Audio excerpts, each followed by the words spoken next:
আসসালামু আলাইকুম। Progress academic কেয়ারের পক্ষ থেকে শুভেচ্ছা।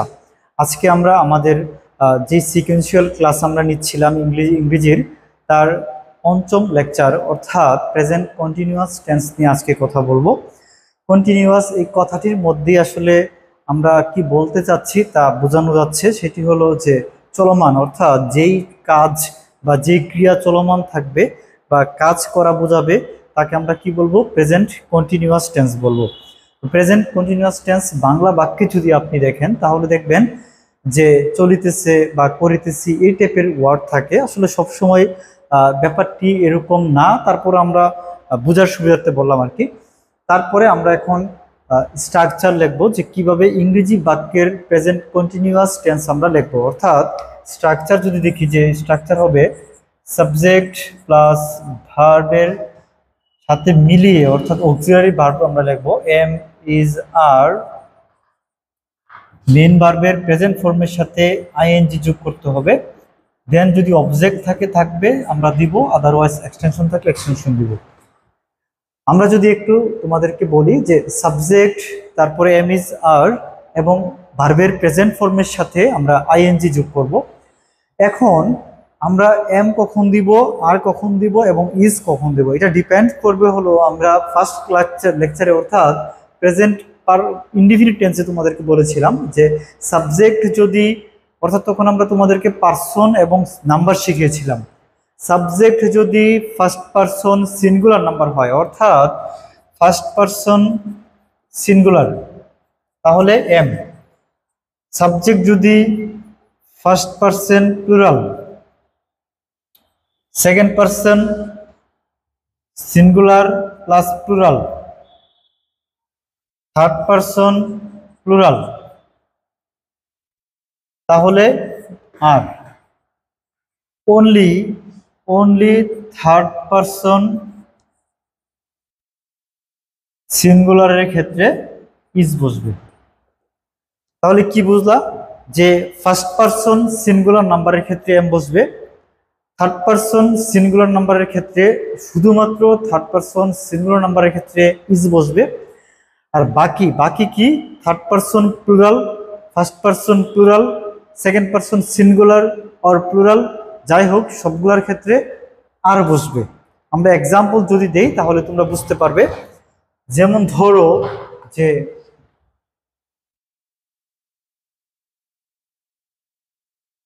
I am playing,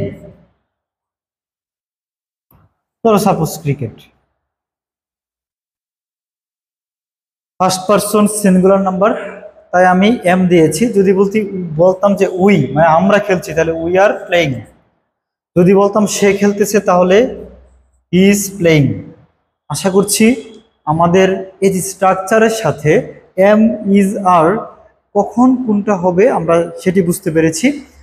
তারপরে আমরা যে বিষয়টি নিয়ে কথা বলবো তা হলো যে কিছু ভার্ব আছে, আমরা একটু রুল করি, এক্সেপশন কিছু রুল, কিছু ভার্ব আছে, অর্থাৎ রুল 1 দিতে পারো, হ্যাঁ, যে কিছু ভার্ব আছে যেগুলো এক্সেপশন, অর্থাৎ এগুলো থাকলে কি হবে না, এগুলো থাকলে প্রেজেন্ট কন্টিনিউয়াস টেন্সের যে রুলসটা আমরা বা স্ট্রাকচারটা পড়িয়েছিলাম এই ফরম্যাটে সেটি হবে না, কারণ তার সাথে আইএনজি হবে না, তখন সেটি প্রেজেন্ট ইনডিফিনিট টেন্সে লিখতে হয়।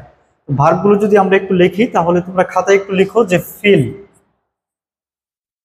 Hair, see, smell, love, desire, like, want, wish, belong, think, believe, accept, remember.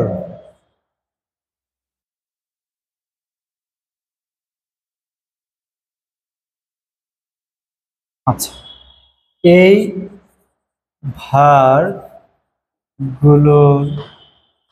শেষে নর্মালি আইএনজি বসে না। একটু এক্সেপশন আছে একটা দুইটা, সেটা আমরা বলছি। তাহলে আমরা কি বুঝলাম যে feel, hear, see, smell, love, desire, like, want, wish, belong, believe, think, accept, remember, এই ভার্বগুলোর শেষে ভার্বের সাথে যে আইএনজি হওয়ার কথা, প্রেজেন্ট কন্টিনিউয়াস টেন্সে আইএনজিটা হবে না। আচ্ছা, আমরা বুঝতে পেরেছি মোটামুটি, আমরা বুঝে ফেলি। তো কিছু বিশেষ ক্ষেত্র আছে, আমরা সেগুলো বলছি। এই যে থিঙ্ক, আমরা বলেছিলাম যে থিঙ্ক ভার্বের সাথে আইএনজি বসে না, তবে এই থিঙ্ক যদি চিন্তা বোঝায়, চিন্তা করা বোঝায়, সেই ক্ষেত্রে মানে একটু একটু লেখো যে রুল টু, বিশেষ অর্থে বা এক্সেপশন, এক্সেপশনাল, বিশেষ ক্ষেত্রে কিছু কিছু ভার্বের সাথে সাথে আইএনজি হয়। যেমন থিঙ্ক যদি চিন্তা বোঝায়, চিন্তা করা বোঝায়, যেমন what are you thinking about, what are you thinking about, অর্থাৎ এই সম্পর্কে তুমি কি চিন্তা করছো। হ্যাঁ, ধরো তোমার আব্বু বা আম্মু একটি বিষয় বললো, বা টিচার একটি বিষয় বললো, বা ফ্রেন্ডস বললো যে আমাকে চিন্তা করে জানায়ও, তখন কি জিজ্ঞেস করে যে এই বিষয়টি নিয়ে তুমি কি চিন্তা করছো বা করতেছো, বা তুমি কি চিন্তা করতেছো। অনেক সময় দেখা যায় তুমি আনমনা হয়ে চিন্তা করছো কি করা যায়, তখন তোমাকে একজন কি ভাবতেছো বা কি চিন্তা করতেছো। হ্যাঁ, বা একটা বিষয় নিয়ে খুব মানে এটা কিভাবে হইলো, আমরা এরকম চিন্তা করি না, একটা ম্যাথ কিভাবে হইলো, বা এই ইংলিশটা কেন এরকম হইলো, এই যে এই ব্যাপারটা যদি তুমি চিন্তা করা বোঝায়, তাহলে what are you thinking about. হ্যাঁ, এই ক্ষেত্রে আমরা থিঙ্ক ভার্বের সাথে আইএনজি বসাই। আরেকটি সেন্টেন্স যদি তোমাদেরকে একটু বলি, যে ধরো একজন ডাক্তার, হ্যাঁ, ডক্টর রহমান, হ্যাঁ, doctor Rahman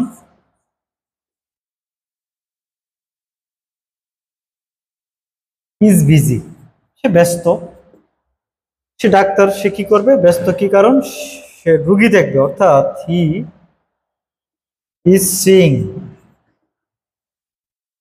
a patient right now. অর্থাৎ এই জায়গায় তুমি দেখো, একটু আগে বললা যে স্যার আপনি বললেন যে সি ভার্বের সাথে আইএনজি বসে না, কিন্তু আপনি এখন আবার আইএনজি দিলেন। এর কথা হলো, দেখো এই সি দিয়ে কিন্তু তুমি সি বুঝাচ্ছ না। আমি যদি বলতাম যে আমি একটি পাখি দেখছি, তাহলে কি বলতাম যে আই সি এ বার্ড, অর্থাৎ আমি কিন্তু এখানে I am seeing a bird এটা বুঝাচ্ছি না, তাই না? তো এই ক্ষেত্রে মানে হলো এটা চোখে দেখা, কিন্তু এই ক্ষেত্রে দেখো চোখে দেখা বোঝাচ্ছে না, অর্থাৎ চোখ দিয়া দেখাটা বোঝাচ্ছে না, তাহলে কি বোঝাচ্ছে, সময় কাটানো বোঝাচ্ছে, অথবা সাক্ষাৎ বোঝাচ্ছে, এই টাইপের। সে রুগীর সাথে সময় কাটাচ্ছে মানে তাকে দেখছে, ওই দেখা মানে হলো ফিল করছে। হ্যাঁ, যেমন he is seeing a patient right না, সে এখন একটা রুগী দেখতেছে, তার মানে হলো সে চোখ দিয়ে রুগী দেখতেছে এরকম না, সে পেশেন্টের সাথে সময় কাটাচ্ছে বা সাক্ষাতে আছে।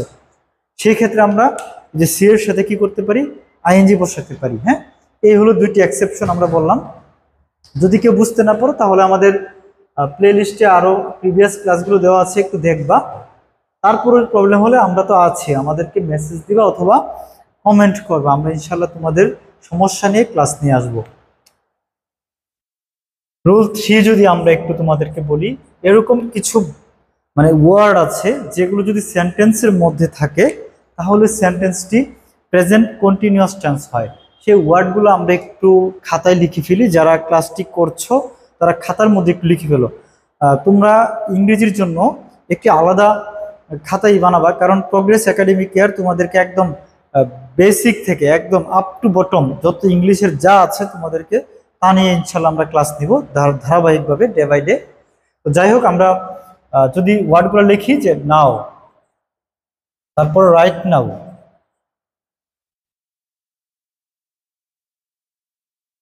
তারপরে এট প্রেজেন্ট,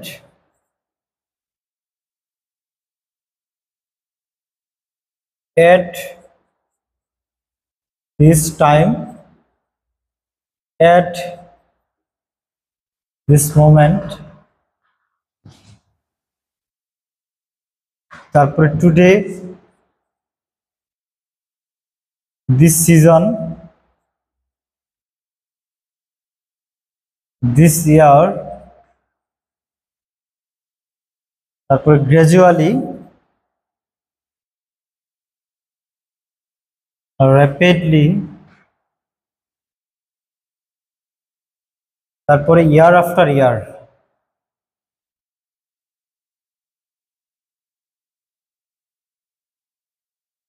এই যে হ্যাঁ, now, right now, at present, at this time, at this moment, today, this season, this year, gradually, rapidly, year after year. এই যেই আমার ওয়ার্ডগুলো আছে, সেই ওয়ার্ডগুলো যদি থাকে তাহলে আমি তাকে কি করব, তাকে আমি প্রেজেন্ট কন্টিনিউয়াস টেন্সের স্ট্রাকচারে আমরা লিখবো। হ্যাঁ, আচ্ছা, আমরা তাহলে একটি এক্সাম্পল যদি তোমাদেরকে দেই, তাহলে একটু আগেই যে আমরা একটা এক্সাম্পল দিয়েছিলাম যে doctor Rahman is busy, he is seeing a patient right now. ঠিক আছে না, এই যে রাইট নাও আছে, আমরা এটিও ধরতে পারি। আশা করছি তোমাদের মোটামুটি সমস্যা সলভ হয়ে গিয়েছে। আমরা আরেকটি রুলস তোমাদেরকে দেখাবো, ডিবলিং রুলস। যেমন ধরো, আই এম রানিং, এই জায়গায় দেখো আমার মেন ভার্বটা হলো রান। এটাকে কি বলে, ডিবলিং বা দ্বিত্ব রুলস, অর্থাৎ রান। এই মেন ভার্বটা হলো আমার রান। এখন মনে রাখবা, যদি ভার্বের শেষে একটি কনসোনেন্ট থাকে, কি থাকে, তার আগে অর্থাৎ প্রিভিয়াসটা যদি একটা ভাওয়েল থাকে, অর্থাৎ এ, ই, আই, ও, ইউ থাকে, এই পাঁচটি অর্থাৎ ভাওয়েল থাকে, তাহলে আমরা পরবর্তী এই যে কনসোনেন্টটাকে ডবল করে দিব, অর্থাৎ কনসোনেন্টটাকে ডবল করে আইএনজি। দেখছো, এই যে ডিবলিং, ডিগিং, এভাবে আমরা আসলে অনেক কিছুই করে থাকি। হ্যাঁ, আই এম রানিং, এই যে, তাই না, আমরা মোটামুটি এখন বুঝতে পারবো। তারপরে আমরা প্রেজেন্ট কন্টিনিউয়াস টেন্সের নেগেটিভ এবং ইন্টারোগেটিভ সেন্টেন্স করব কিভাবে। নেগেটিভ, যেমন ধরো আমরা যদি বলি যে আই অ্যাম ক্যাচিং ফিশ, অর্থাৎ আমি মাছ ধরি। আমি যদি বলি আমি মাছ ধরি না, I am not catching fish, কি হলো, নেগেটিভ। আবার যদি বলি যে আমি কি মাছ ধরি, এম আই ক্যাচিং ফিশ, আমি কি মাছ ধরি। আর যদি নেগেটিভ ইন্টারোগেটিভ একসাথে করি, তাহলে এম আই নট ক্যাচিং, আমি কি মাছ ধরি না, এরকম। হ্যাঁ, এখন প্রশ্ন হলো, কন্টিনিউয়াস টেন্সে যদি ডব্লিউএইচ কোশ্চেন থাকে, আমরা কিভাবে বুঝবো যে কখন ডব্লিউএইচ কোশ্চেন ইউজ করব। খুবই সুন্দর করে একটি রুলস লিখে রাখো যে যদি হে বা না, অর্থাৎ ইয়েস অর নো, এই টাইপের যদি কোনো অ্যান্সার না আসে কোনো প্রশ্ন থেকে, তাহলে আমরা এটিকে ডব্লিউএইচ কোশ্চেন দ্বারা করব। হ্যাঁ, যেমন তুমি এখন কি করছো, হোয়াট আর ইউ ডুইং। তুমি তো বলতে পারবে না যে করি নেই, মানে কি করছো মানে অনেক কিছু, মানে তোমাকে এক কথায় অ্যান্সার তুমি ইয়েস অর নো এইভাবে বলে বুঝাতে পারবে না। তো এই জন্য এইসব ক্ষেত্রে what are you doing WH question দ্বারা সেন্টেন্সটি লিখতে হয়। তো আশা করছি যে আমাদের মোটামুটি সকল ধরনের মানে প্রেজেন্ট কন্টিনিউয়াস টেন্সের যত কিছু ছিল আমরা মোটামুটি পড়িয়ে ফেলেছি। তারপরে যদি তোমাদের কোনো সমস্যা থাকে, তোমরা আমাদের সাথে যোগাযোগ করবে। ভালো থাকবে, পড়াশোনায় মনোযোগী হবে, ইনশাল্লাহ সফলতার সময়ের ব্যাপার মাত্র। ধন্যবাদ, ভালো থাকবে।